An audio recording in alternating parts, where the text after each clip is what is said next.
பொள்ளாச்சி கேஸ்ல அரெஸ்ட் ஆன அந்த 9 பேத்துக்குமே வந்துட்டு ஒரு வெயிட்டான ஜட்மெண்ட் கொடுத்துருக்காங்க. இந்த மாதிரி ஒரு ஜட்மெண்ட்டுக்கு தான் நம்ம தமிழ்நாட்டு மக்கள்லாம் ஒரு 6 வருஷம் வெயிட் பண்ணோம். ஒரு லாங்கான வெயிட் பீரியட் தான். ஆனால் அந்த வெயிட் பண்ண கேப்புக்கு வந்து ஒர்த்தான ஜட்மெண்ட் தான் கொடுத்துருக்காங்க. என்ன மாதிரி ஜட்மெண்ட்னா சாகிற வரைக்கும் ஜெயிலில் இருக்கிற மாதிரி ஒரு ஜட்மெண்ட் கொடுத்துருக்காங்க. இதுதான் நமக்கு வந்து வேணும். ஏன்னா இவங்களை தூக்கில் போட்டோம்னா டக்குன்னு செத்துருவானுங்க. அந்த வழி அவங்களுக்கு தெரியாமே செத்துருவானுங்க. அதனால வந்துட்டு இந்த மாதிரி லைஃப் லாங் அவன் ஜெயிலே இருந்தால் தான் அப்பதான் வந்து புத்தி வரும். அப்பதான் வந்து அவனுக்கு வந்து சாகிற வரைக்கும் வலிக்கும். இந்த ஜட்மெண்ட்டுக்கு வந்துட்டு தமிழ்நாடு முழுக்க வந்து சரியான வரவேற்பு, எல்லாருமே வந்து அப்ரிசியேட் பண்ண ஆரம்பிச்சிட்டாங்க. ஏன்னா இந்த கேஸ் வந்து அனௌன்ஸ் பண்ணும்போது வந்துட்டு பார்த்தீங்கன்னா அந்த 2019 தமிழ்நாடு முழுக்குமே வந்து ஒரு மேசிவான வேவ் இருந்துச்சு. எந்த மாதிரி வேவ்னா அந்த பொண்ணுகளுக்கான ஆதரவான வேவு, இவனுங்களை எப்படியாவது ஒழிச்சு கட்டணும் அப்படிங்கிற மாதிரி ஒரு வேவ் தான் இருந்துச்சு. கொஞ்சம் விட்டுருந்தா தமிழ்நாட்டு மக்கள்லாம் இவனுங்களை இந்த 9 பேத்தையுமே வந்து அடிச்சே கொண்டிருப்பாங்க. அந்த அளவுக்கு ஒரு வெறியில இருந்தாங்க. அந்த வெறி எல்லாமே ஃபுல்ஃபில் பண்ற மாதிரி தான் ஒரு ஃபைனலாக ஒரு ஜட்மெண்ட் வந்திருக்கு. இது அப்ரிசியேட் பண்ணக்கூடிய விஷயம் தான். மாதர் சங்கம்லாம் வந்துட்டு கோர்ட்டுக்கு முன்னாடி வந்துட்டு பட்டாசுலாம் வெடிச்சு கொண்டாடுறாங்க அப்படின்னா எந்த அளவுக்கு ஒரு மேசிவான சக்ஸஸாக இருக்கும்னு நினைச்சு பாருங்க. இது வந்து எல்லாத்துக்குமே சந்தோஷமான ஒரு விஷயம். ஆனால் இந்த கேஸ் வந்தப்போ நிறைய பேர் வந்து அந்த பார்த்துருக்க மாட்டாங்க. அவங்களாம் வந்துட்டு என்ன சொல்றாங்கன்னு பார்த்தீங்கன்னா, எதுக்கு இந்த அளவுக்கு ஒரு லைஃப் லாங் ப்ரிசன்மெண்ட்லாம் கொடுக்குறாங்க, இது ரொம்ப பெரிய ஜட்மெண்ட் மாதிரி தெரியுது. எதுக்கு அவங்க அந்த அளவுக்கு என்ன பண்ணிட்டாங்க, கொலையா பண்ணிட்டாங்க அப்படின்னு சொல்லி நிறைய பேர் வந்து கமெண்ட்லாம் போட்டிருக்காங்க. ஆனால் அவங்களுக்குலாம் இன்னும் புரியல இது இவனுக்கு எந்த மாதிரி ஒரு கொடுமை பண்ணியிருக்காங்கன்னு. ஏன்னா இப்போ இந்த கேஸை விசாரிச்ச ஒரு போலீஸ் அஃபீஷியலே வந்து சொல்றாரு, அவர் வச்சிருக்கிற இந்த 200 கிளிப்ஸ் இருக்கு, 200 டேட்டாவையுமே வந்து வெளியே விட்டாங்கன்னா மக்களே வந்து ஆத்திரத்தில் வந்து இவனெல்லாம் அடிச்சு கொண்டுருவாங்க. ஏன்னா அந்த அளவுக்கு வந்து டார்ச்சர் பண்ணியிருக்காங்க. இதை வந்து இந்த 9 பேருமே வந்துட்டு அந்த கேஸ்ல மாற்றுறதுக்கு ஒரு 7 வருஷத்துக்கு முன்னாடியிலேருந்து இதை பண்ணிட்டு இருக்காங்க. எவ்வளோ வருஷம் இருக்குன்னு பாருங்க. இந்த 7 வருஷமே வந்து அந்த சம்மந்தப்பட்ட பொண்ணுங்களுக்குலாம் வந்து நரக வேதனையாக தான் இருந்திருக்கும். அப்படி அந்த மன வழியெல்லாம் வந்து தள்ளி வச்சுட்டு இவங்களை எப்படியாவது பிடிச்சி கொடுக்கணும் அப்படின்னு சொல்லி தானா முன் வந்து கம்ப்ளைண்ட் கொடுத்த அந்த 8 பொண்ணுங்களுக்குமே வந்து ராயல் சல்யூட் தான். ஏன்னா அவங்க மட்டும் கம்ப்ளைண்ட் கொடுக்கலன்னா இந்த கேஸ் வந்து இந்த அளவுக்கு ஒரு மேசிவான சக்ஸஸ் ஆகிருக்காது. ஏன்னா இந்த மாதிரி ஒரு சென்சிட்டிவான விஷயத்துக்குலாம் வந்துட்டு பொண்ணு சைட்லேருந்து என்னையுமே கேஸ் கொடுக்குறதுக்கு வரமாட்டாங்க. அவங்க ஃபேமிலி வந்து வரமாட்டாங்க. ஏன்னா மானம் போயிருங்கிற அந்த ஒரு பெரிய பிரச்சனை இருக்குது. சொசைட்டி வந்து கேவலமாக பேசுவாங்களே அப்படிங்கிறனால கம்ப்ளைண்ட்டே பண்ணாமல் நிறைய பேர் இருக்காங்க. அந்த மாதிரி ஏகப்பட்ட கேஸ் இருக்குது இந்த உலகத்தில். ஆனால் அதையெல்லாம் மீறி இவங்க வந்து 8 பேர் வந்து கம்ப்ளைண்ட் பண்ணியிருக்காங்கன்னா அப்போ எந்த அளவுக்கு மன உளைச்சலுக்கு ஆளாயிருப்பாங்கன்னு பாருங்க. அந்த 7 வருஷ பீரியட்ல இந்த 9 பசங்களும் வந்து எந்த மாதிரிலாம் டார்ச்சர் கொடுத்துருக்காங்க அப்படின்னு சொல்லி இந்த ஷார்ட்டாக சொல்லி முடிச்சிடுறேன். இந்த 9 அக்யூஸ்ட்லையுமே வந்து எல்லாருமே வந்து ஒரு பெரிய பணக்கார வெல் செட்டில் ஃபேமிலி தான். அதில் ஒருத்தர் வந்து ஏடிஎம்கேல வந்து உறுப்பினராக வேற இருக்காரு, அதாவது நிர்வாகியாக வேற இருக்காரு. அவர் பேர் வந்து அருளானந்தம். இவரெல்லாம் இன்வால்வ் ஆயிருக்காரு இதுக்குள்ள. மற்ற பசங்களுமே வந்து ஒரு சாதாரண பசங்களாம் கிடையாது. எல்லாருமே பெரிய பெரிய பணக்கார பசங்க தான். எல்லாருமே பெரிய பெரிய காராக இருக்கட்டும், பெரிய பெரிய பைக்காக இருக்கட்டும், இந்த மாதிரி சொஃபஸ்டிகேட்டடாக வாழ்றவங்க தான். யாருமே வந்து மிடில் கிளாஸே கிடையாது. இவனுங்க எல்லாருமே வந்து எந்த ஊரை சேர்ந்தவங்கன்னு பார்த்தீங்கன்னா மெயினாக பொள்ளாச்சி தான். கொஞ்சம் பேர் தான் வந்து கோயம்புத்தூர். அந்த சுற்று வட்டாரத்துக்குள்ள தான் எல்லாமே இருக்கானுங்க. இதில் மெயினான 2 அக்யூஸ் யாரெல்லாம் பார்த்தீங்கன்னா திருநாவுக்கரசு அப்புறம் வந்து சபரிராஜன். இவங்க 2 பேர் தான் வந்து மெயினான அக்யூஸ்டு. இது எல்லாமே ஆர்கனைஸ் பண்ணுறது இவங்க 2 பேர் தான். அதுக்கு சப்போர்ட்டாக தான் வந்து அந்த ஏடிஎம்கேவை சேர்ந்த அருளானந்தம் அவரை வந்து யூஸ் பண்ணிட்டாங்க. ஏன்னா இவரை வச்சு பவர் இருக்குன்னு சொல்லி மிரட்டுறது பொண்ணுங்களை. அதுக்கு தான் மெயினாக அந்த அருளானந்தத்தை வந்து யூஸ் பண்ணியிருக்காங்க. அவனுமே வந்து இந்த கிரைம்ல வந்து நிறைய இன்வால்வ் ஆயிருக்கான். இவனுக்கு கூட இன்னும் ஒரு 6 பேர் இவனுங்கெல்லாம் சேர்ந்துட்டு தான் வந்து கடந்த ஒரு 7 வருஷமா வந்துட்டு 2019 வரைக்கும் 2012 2019 வரைக்கும் நிறைய பொண்ணுங்களை கூட்டு பாலியல் பலாத்காரம் பண்ணியிருக்காங்க. அதை வந்து வீடியோவாக எடுத்து ரெக்கார்ட் பண்ணி அவங்க பிளாக்மெயில் பண்ணி நிறைய காசு பிடுங்கிறதா இருக்கட்டும், ஜுவல்ஸ் பிடுங்கிறதா இருக்கட்டும், இந்த மாதிரி நிறைய யாருமே அக்செப்ட் பண்ணவே முடியாத ஒரு கிரைம்லாம் பண்ணிட்டு இருந்திருக்காங்க. அது வந்து இவங்களுக்கு கொஞ்சம் கூட உறுத்தவும் இல்லை. இந்த 7 வருஷத்துல கொஞ்சம் கூட தப்பு பண்றோங்கிற அந்த ஒரு குற்ற உணர்ச்சி இல்லாமல் இருந்திருக்காங்க. ஏன்னா ஆட்சியை நம்ம கையில தான் இருக்கு, அதிகாரமே நம்ம கையில தான் இருக்கு, பொலிட்டிக்கல் சப்போர்ட்டும் நம்ம கிட்ட கொஞ்சம் இருக்கு. அதனால வந்துட்டு நம்மளை யாரும் எதுவும் பண்ணிட முடியாதுங்கிற அந்த ஒரு அசட்டு தைரியம் தான். அதனால மட்டும்தான் இவனுக்கு தொடர்ந்து இந்த 7 வருஷம் பண்ணிட்டு இருந்திருக்காங்க. அப்படி இவனுக்கு தைரியமா பண்ணிட்டு இருக்கும்போது தான் பார்த்தீங்கன்னா 2019 பிப்ரவரியில் வந்து ஒரு பொண்ணு வந்து கம்ப்ளைண்ட் கொடுக்குறாங்க. அந்த பொண்ணு எந்த மாதிரி கம்ப்ளைண்ட் பண்ணியிருக்குன்னா, ஃபர்ஸ்ட் அக்யூஸ்ட் வந்து சபரிராஜன் தான். அவன் தான் வந்துட்டு இந்த பொண்ணோட நம்பரை வந்து அவனுக்கு தெரிஞ்ச ஒரு பையன் மூலமா எடுத்து அந்த பையன் வந்து யாருன்னு பார்த்தீங்கன்னா அந்த கம்ப்ளைண்ட் பண்ண பொண்ணோட அண்ணன். ஸோ இப்படி தான் வந்து அந்த பொண்ணோட நம்பர் வாங்கியிருக்கான். நம்பர் வாங்கி என்ன பண்ணியிருக்கான்னு பார்த்தீங்கன்னா நிறைய ஆறுதலாக பேசுகிற மாதிரி, ரொம்ப லவ்லாம் வர மாதிரி பேசுகிற மாதிரி டாக்லாம் கொண்டு போயிருக்கான். அது போக வந்து சோசியல் மீடியாலாம் நிறைய ஃபாலோ பண்ணி ரெக்வஸ்ட் கொடுத்து அதுக்கப்புறம் நிறைய பேச ஆரம்பிச்சிருக்கான். எந்த மாதிரிலாம் பேச ஆரம்பிக்கிறான்னு பார்த்தீங்கன்னா, ஃபுல்லாக வந்து அந்த பொண்ணுக்காக மட்டும்தான் வாழ்கிற மாதிரி ரொம்ப வந்து அட்ராக்டிவாக பேச ஆரம்பிச்சிருக்கான். எந்த அளவுக்குலாம் அட்ராக்டிவாக பேச ஆரம்பிக்கிறான்னா, அந்த பொண்ணு வந்து இந்த பையனுக்காக என்ன வேணால் பண்ணுவா அப்படிங்கிற ரேஞ்சுக்கு வந்து ரொம்ப அட்ராக்டிவாக பேச ஆரம்பிச்சிடறான்.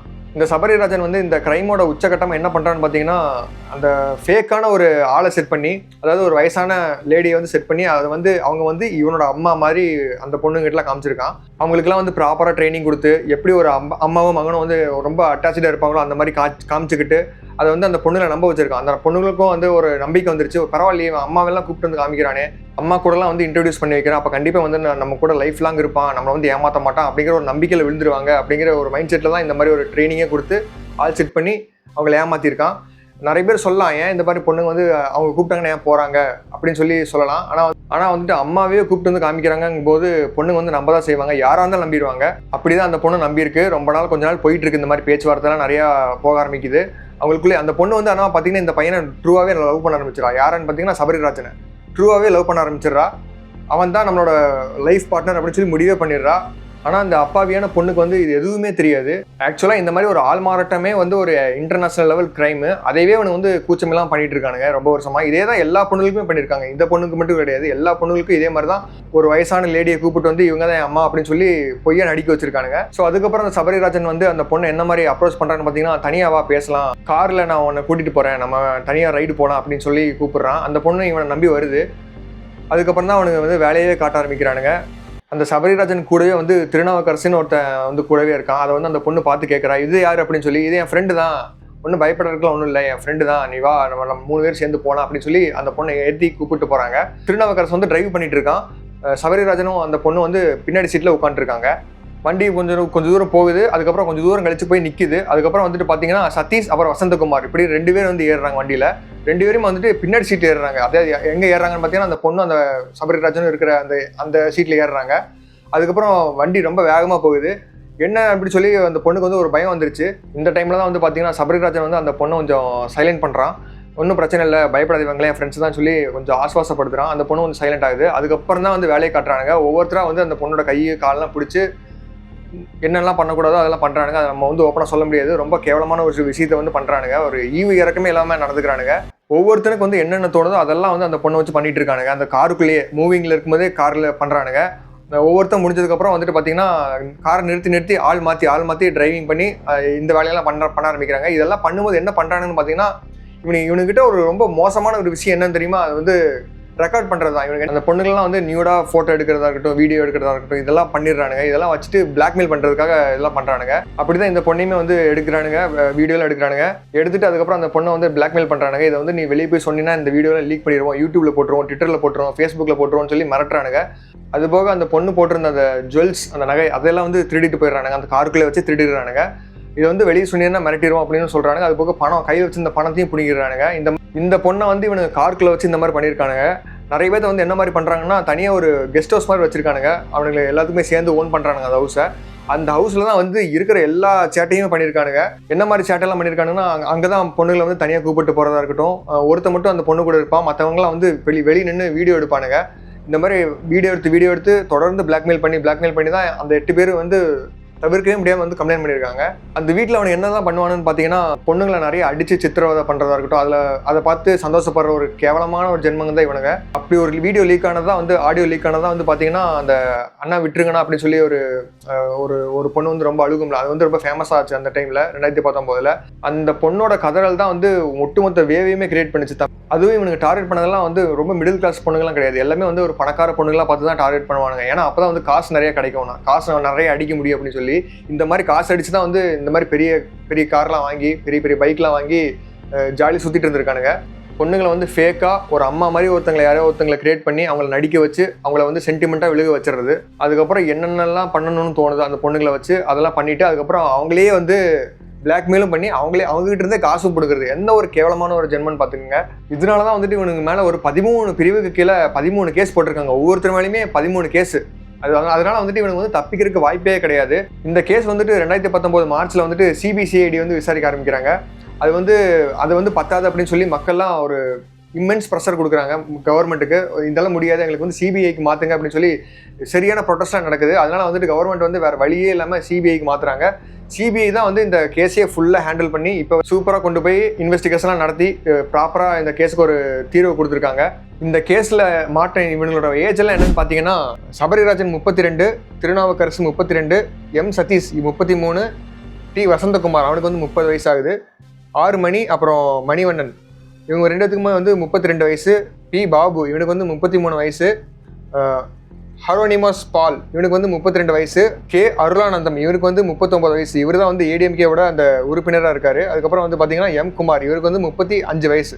இவங்க 9 பேருமே வந்து 2019 எந்த ஒரு பெயிலுமே வாங்க முடியாமல், ஜாமீன் வாங்கவே முடியாமல் ஜெயிலே தான் இருந்திருக்காங்க. வாழ்க்கை ஃபுல்லாக அப்படியே இருக்க போகிறாங்க. இதுதான் பெர்ஃபெக்டான ஒரு ஜட்மெண்ட். ஏன்னா இதுக்கு மேலேயுமே வந்துட்டு இவங்க மேல்முறையீடுன்னு போனாலுமே எந்த ஒரு வாய்ப்புமே கிடையாது ஜாமீன் கிடைக்கிறதுக்கு. ஏன்னா ப்ரூஃப் வந்து அவ்வளோ ஸ்ட்ராங்காக இருக்குது. ஏன்னா எல்லாமே டிஜிட்டலைஸ்டு ப்ரூஃப் தான். ஏன்னா இவங்க எடுத்த ரெக்கார்ட்லாம், இவங்க வீடியோ ரெக்கார்ட்லாம் பண்ணியிருக்கானுங்களா, அது எல்லாமே வந்து ஒரு நம்மளுக்கு சாதகமாக தான் அமைஞ்சிருக்கு. ஏன்னா அதை அழிக்கவே முடியல. இவனுக்கு டெலீட் பண்ணணும்னு நினச்சாலுமே வந்துட்டு அதை வந்து ரெக்கவரி சாஃப்ட்வேர் மூலமாக எடுத்துட்டாங்க. அந்த மாதிரி நிறைய வீடியோஸ் வந்து ரெக்கவர் பண்ணியிருக்காங்க. அந்த ஒவ்வொரு 200 வீடியோவுமே வந்து பார்த்தீங்கன்னா ரொம்ப மோஸ்ட் வயலண்ட்டாக இருக்கும்னு நினைக்கிறேன். அதனால தான் வந்துட்டு இந்தளவுக்கு ஒரு மேசிவான ஜட்மெண்ட் கொடுத்துருக்காங்க. சும்மாலாம் கொடுக்க மாட்டாங்க. அந்த வீடியோவில் இருக்கிற கண்டென்ட்லாம் வந்து அவ்வளோ டிஸ்டர்பிங்காக இருந்திருக்கு. அது வந்து போலீஸ் தரப்புலேருந்து சொல்கிறாங்க, கோர்ட்ல இருந்துமே சொல்கிறாங்க. அதனால தான் வந்துட்டு இந்தளவுக்கு ஒரு மேசிவான ஒரு ஜட்மெண்ட் கொடுத்துருக்காங்க. இனிமேல் அவனால நினச்சா கூட கனவுல கூட இந்த BMW காரு, பெரிய பெரிய பைக்கு, புல்லட்டு இதெல்லாம் அவனால சுத்த முடியாது. கடைசி வரைக்கும் ஜெயிலே இருந்து சாக வேண்டியதான். ஒரு ப்ராப்பரான ஒரு சாட்டிஸ்ஃபைடான ஒரு ஜட்மெண்ட் கொடுத்துருக்காங்க. தேங்க்யூ ஃபார் த கோர்ட், அந்த ஜுடிஷியரி சிஸ்டம், அவங்களுக்கு தான் தேங்க்ஸ் சொல்லணும். 6 வருஷம் எடுத்துக்கிட்டாலுமே வந்து ப்ராப்பராக விசாரித்து எல்லா ப்ரூஃப்மே வந்து 100% ப்ரூஃப் வந்து செட்டில் பண்ணி சூப்பராக ஜட்மெண்ட் கொடுத்துருக்காங்க. அதே மாதிரி பாதிக்கப்பட்ட ஒவ்வொரு பொண்ணுங்களுக்குமே வந்து ஒரு 10 லட்சத்துலேருந்து 15 லட்சம் வரைக்கும் நஷ்டீடு கொடுக்கணும்னு சொல்லி கவர்மெண்ட்டிட்ட கேட்டிருக்காங்க கோர்ட்டு. இது வந்து ஒரு நல்ல இனிஷியேட்டிவ் தான். ஏன்னா நினச்சி பாருங்கள், அந்த பொண்ணுங்களோட வாழ்க்கை வந்து இந்த ஒரு இன்சிடென்ட்டுக்கு அப்புறம் எப்படி இருந்திருக்கும்னே தெரியாது. ரொம்ப ரொம்ப ரொம்ப நரக வேதனையாக தான் இருந்திருக்கும். அதுக்கு வந்து இந்த காசு வந்து ஒரு ஆப்டான ஒரு அமௌண்ட் தான். இந்த பொள்ளாச்சி கேஸோட ஜட்மெண்ட்டை பார்த்தாவது நிறைய பேர் இப்போ தப்பு பண்ணிட்டு இருக்கிறவங்க கூட திருந்தி வாழ்ந்தா நல்லா தான் இருக்கும். ஸோ அவ்வளோதான் இந்த வீடியோ நான் சொல்ல வந்தது. இதுதான் அந்த பொள்ளாச்சி கேஸோட ஹிஸ்ட்ரி. இந்த வீடியோ வந்து உங்க எல்லாருக்கும் பிடிச்சிருக்கும்னு நினைக்கிறேன். வேற ஒரு வீடியோவில் வந்து நாளைக்கு வந்து உங்களை மீட் பண்ணுறேன். தேங்க்யூ ஆல் ஃபார் வாட்சிங்.